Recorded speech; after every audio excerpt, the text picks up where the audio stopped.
تو شرمندہ ہوئے اور مروب بھی۔ حضرت سلیمان علیہ السلام نے قاصدوں سے کہا، کیا تم لوگ مال سے میری مدد کرنا چاہتے ہو؟ مگر دیکھ لو، جو کچھ اللہ نے مجھے دے رکھا ہے وہ اس سے بہت زیادہ ہے جو تمہیں دیا ہے، لہٰذا تمہارا تحفہ تمہیں مبارک ہو۔ اب تم اپنے تحائف کے ساتھ واپس جاؤ اور اپنی ملکہ سے کہنا کہ ہمارا انتظار کرے، ہم ایک زبردست لشکر لے کر آئیں گے جن کا وہ مقابلہ نہیں کر سکے گی، اور پھر ہم تم سب کو ذلت کے ساتھ وہاں سے نکال پھینکیں گے۔ قاصد نے واپس آ کر ملکہ کو حضرت سلیمان علیہ السلام کا سخت پیغام پہنچایا۔ بلقیس ایک سمجھدار اور دانا خاتون تھی، وہ سمجھ گئی کہ واقعی یہ اللہ کے نبی ہیں، لہٰذا اس نے جنگ کے بجائے حضرت سلیمان علیہ السلام کے دربار میں حاضر ہو کر اپنی اطاعت کا یقین دلانے کا فیصلہ کیا، اور وہ شاہانہ ٹھاٹ پاٹ کے ساتھ حضرت سلیمان علیہ السلام کی طرف روانہ ہو گئی۔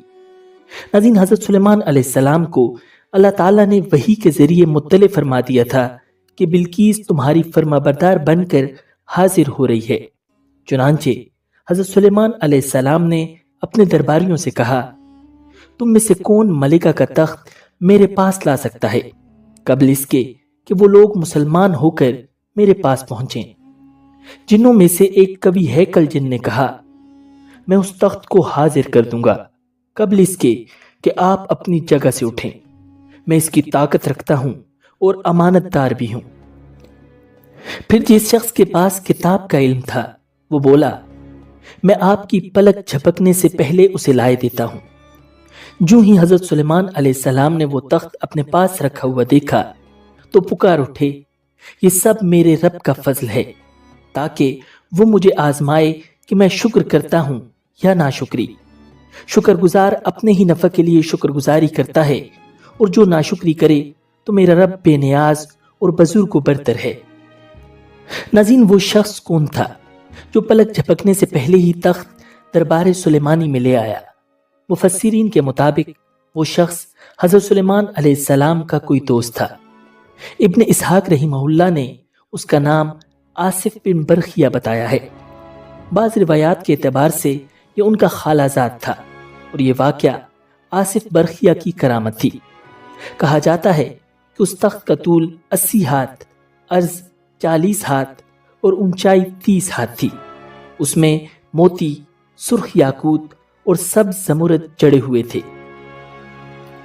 حضرت سلیمان علیہ السلام نے ملکہ کا امتحان لینے کے لیے ان کے تخت میں کچھ رد و بدل کروا دیا۔ جب وہ آئیں تو ان سے پوچھا، کیا تمہارا تخت بھی اسی طرح کا ہے؟ انہوں نے کہا، یہ تو گویا ہو بہو وہی ہے، اور ہمیں تو پہلے ہی معلوم ہو گیا تھا، اور ہم فرما بردار ہو چکے ہیں۔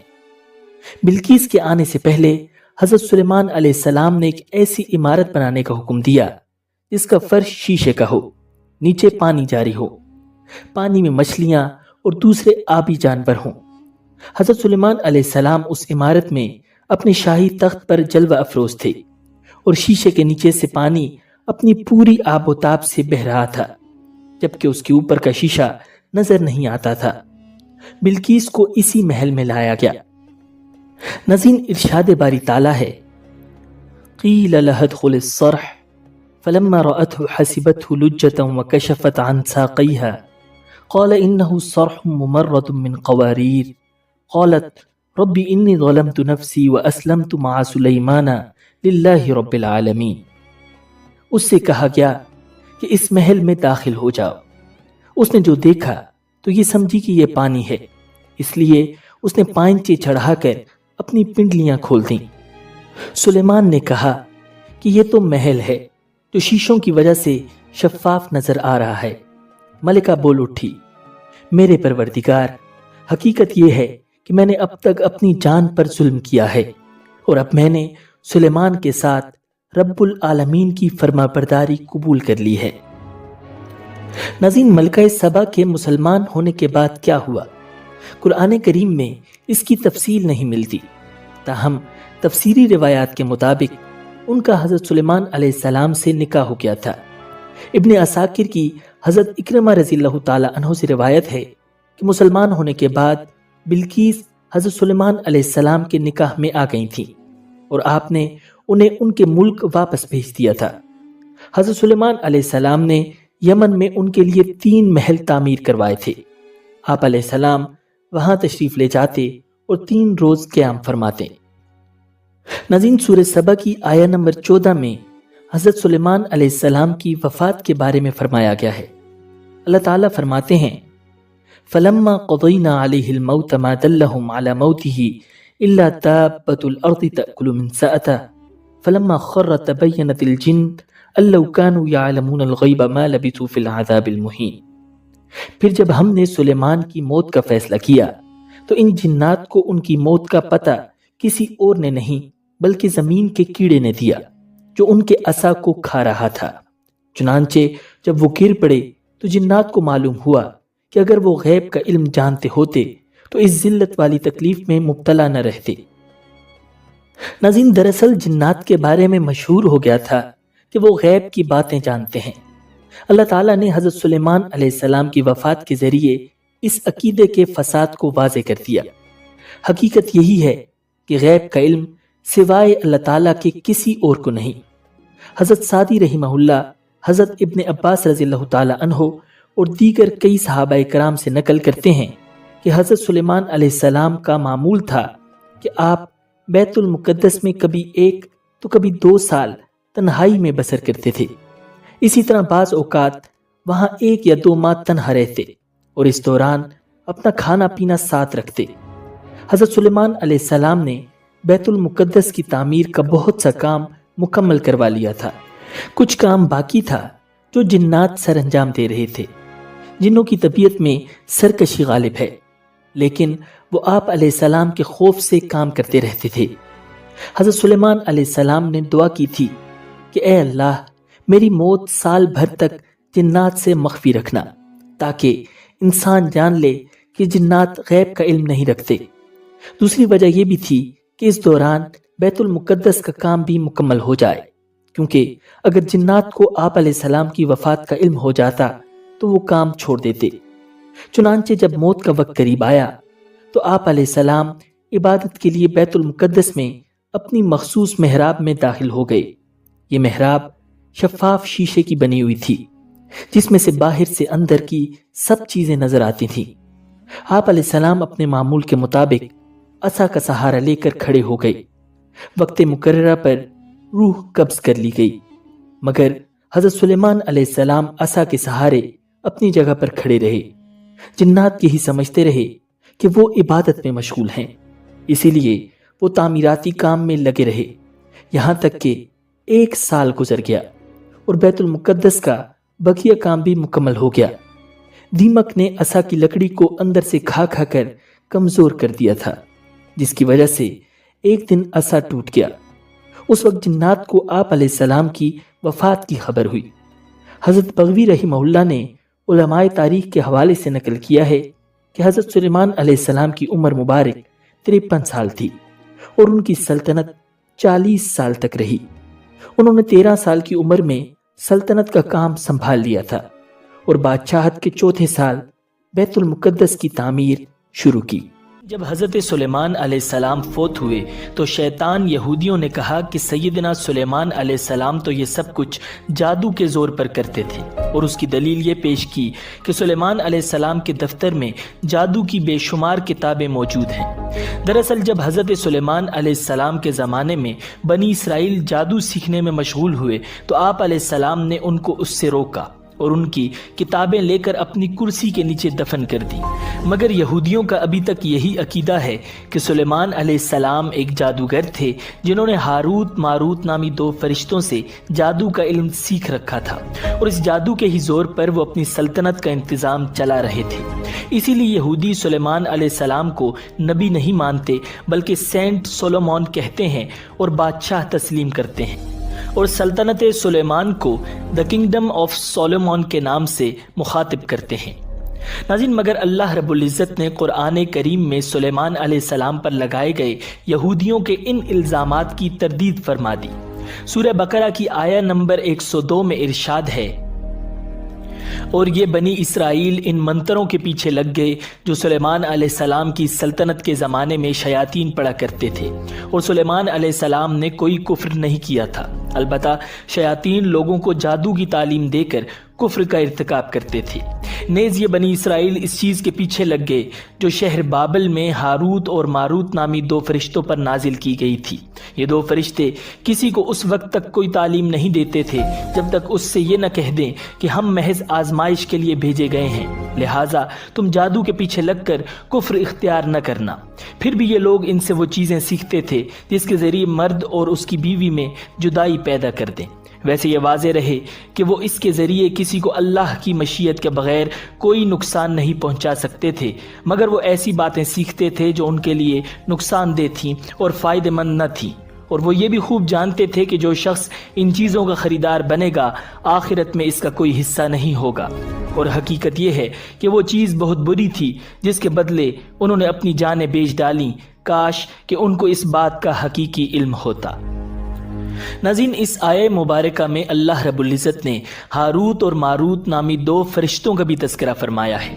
ان کے واقعے کی تفصیل کچھ یوں ہے کہ بابل جو کہ عراق کا ایک مشہور شہر تھا، وہاں پر جادو نہایت تیزی سے پھیلنے لگا۔ انبیاء کرام اور نیک لوگ جب لوگوں کو اس بات سے منع کرتے تو وہ بات نہ مانتے، اور اس سے بھی زیادہ خطرناک بات یہ تھی کہ لوگ جادوگروں کے شعبدوں کو معجزہ سمجھنے لگے تھے اور انہیں اپنا دینی پیشوا بنا لیا تھا۔ اس موقع پر اللہ تعالیٰ نے اپنے دو فرشتے جن کا نام ہاروت اور ماروت تھا دنیا میں انسانی شکل میں بھیجے تاکہ وہ لوگوں کو جادو کی حقیقت سے آگاہ کریں اور یہ بتائیں کہ خدائی معجزات سے ان کا کوئی تعلق نہیں ہے۔ معجزہ براہ راست اللہ تعالیٰ کا فعل ہے جس میں کسی ظاہری سبب کا کوئی دخل نہیں ہوتا۔ اس کے برعکس جادو کے ذریعے جو کوئی شعبدہ دکھایا جاتا ہے وہ اسی عالم اسباب کا ایک حصہ ہے۔ یہ بات واضح کرنے کے لیے ان فرشتوں کو جادو کے مختلف طریقے بھی بتانے پڑتے تھے تاکہ لوگوں کے سامنے جادو اور معجزے کا فرق واضح کیا جا سکے، لیکن جب وہ ان طریقوں کی تشریح کرتے تو ساتھ ساتھ لوگوں کو خبردار بھی کر دیتے تھے کہ یاد رکھو یہ طریقے ہم اس لیے نہیں بتا رہے کہ تم ان پر عمل شروع کر دو، بلکہ اس لیے بتا رہے ہیں کہ تم پر جادو اور معجزے کا فرق واضح ہو اور تم جادو سے پرہیز کرو۔ اس لحاظ سے ہمارا وجود تمہارے لیے ایک امتحان ہے کہ ہماری باتوں کو سمجھ کر تم جادو سے پرہیز کرتے ہو یا ہم سے جادو کے طریقے سیکھ کر ان پر عمل شروع کر دیتے ہو۔ ناظرین، ہاروت اور ماروت کے متعلق یہ وہ واقعہ ہے جو قرآن مجید اور صحیح روایات کے ذریعے ہم تک پہنچا ہے۔ اس کے علاوہ بھی ہاروت ماروت کے متعلق بہت سی اسرائیلی روایات مشہور ہیں، جیسا کہ علماء یہود کا یہ ماننا ہے کہ زمین پر قیام کے دوران ہاروت و ماروت کی نگاہ ایک خوبصورت عورت زہرا پر پڑی اور وہ اس کی قربت کے طلبگار ہو گئے۔ زہرا کے کہنے پر انہوں نے شراب نوشی، بت پرستی اور قتل و غارت تک سے گریز نہیں کیا، یہاں تک کہ زہرا کو اسم اعظم بھی سکھا دیا۔ زہرا اسم اعظم کی برکت سے آسمان پر چلی گئی اور ہاروت و ماروت خدا کے غضب میں مبتلا ہو کر چاہ بابل میں قید ہو گئے۔ چاہ کنویں کو کہتے ہیں اور بابل جگہ کا نام ہے۔ ناظرین، بغداد سے جنوب کی طرف تقریباً 55 میل کے فاصلے پر ایک چوکور کنواں ہے جس کا قطر 3 فٹ کے قریب ہے۔ اس کنویں کو چاہ بابل یا ہاروت ماروت کا کنواں بھی کہا جاتا ہے۔ مشہور یہ ہے کہ ہاروت و ماروت اس کنویں میں الٹے لٹکے ہوئے ہیں اور قیامت تک لٹکے رہیں گے، مگر اس کہانی کا حقیقت سے کوئی تعلق نہیں، کیونکہ قرآن پاک میں ہاروت اور ماروت کا نام ذکر کیا گیا ہے مگر اس قصے کی طرف کوئی اشارہ نہیں ملتا، لہٰذا علماء کرام اس کہانی کو صحیح نہیں سمجھتے۔ ناظرین، امید ہے کہ آپ کو یہ ویڈیو پسند آئی ہوگی۔ ملتے ہیں بہت جلد ایک نئی ویڈیو کے ساتھ۔ اللہ نگہبان۔